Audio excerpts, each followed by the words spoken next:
अमेठी सतनाम पंथ के सिरमौर सरदार दूलन दास जी के शिष्य तोमर दास जी हुए, जो बड़े ही सिद्ध महात्मा थे।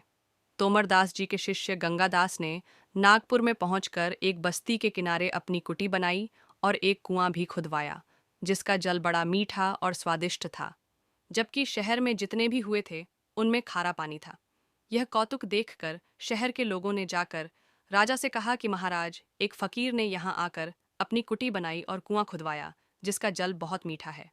परंतु उसने बिना आपकी आज्ञा के आपके राज में कुटी बनाई और कुआं खुदवाया।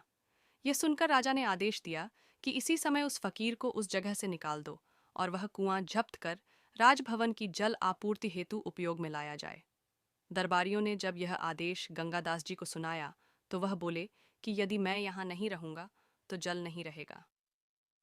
यह कहकर उन्होंने वह स्थान त्याग करने का मन बनाया। साथ ही यह भी कहा कि जिस प्रकार तुम लोगों ने आकर मेरे स्थान पर उत्पात मचाया है, इसी प्रकार राज्य में भी कोई उत्पात आएगा। यह कहकर वहां से चल दिए, तो उसी समय वह कुआं सूख गया। यह देख सभी लोग भयभीत हो गए और राजा को पूरा हाल बताया।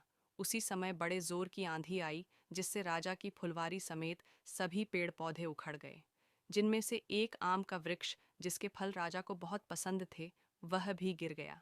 यह देख राजा ने आदेश दिया कि उस फकीर को पकड़कर फुलवारी में बिठा दो और कहो कि हमारे मनपसंद आम का पेड़ फिर उठ खड़ा हो जाए, तभी उसे जाने दिया जाएगा।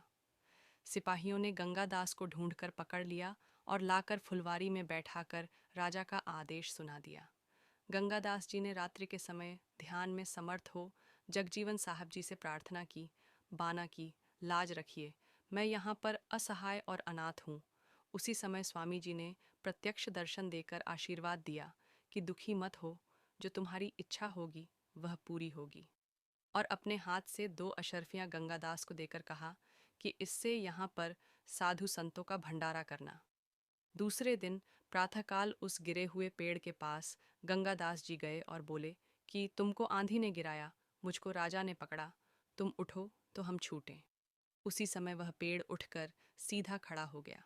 उसी स्थान पर एक टूटे वृक्ष की टहनी उठाकर दातुन की ओर दातुन के 2 टुकड़े जमीन में गाड़ दिया, जिससे पत्ते निकल आए और वह पेड़ बन गया, तथा स्वामी जी से प्राप्त 2 अशर्फियां सिपाहियों को देकर भंडारे का सामान मंगवाया और शहर के सभी साधु संतों को भंडारे में आमंत्रित किया।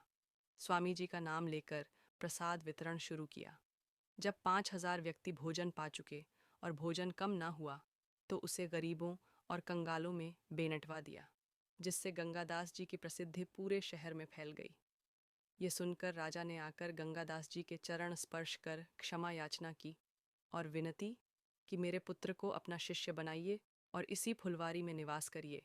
गंगादास जी ने इसे स्वीकार कर लिया और तभी से वहाँ के सभी कुओं का जल मीठा हो गया, तथा तीनों वृक्ष इतने प्रसिद्ध हुए कि लोग उनका दर्शन करने आने लगे और मेला लगने लगा।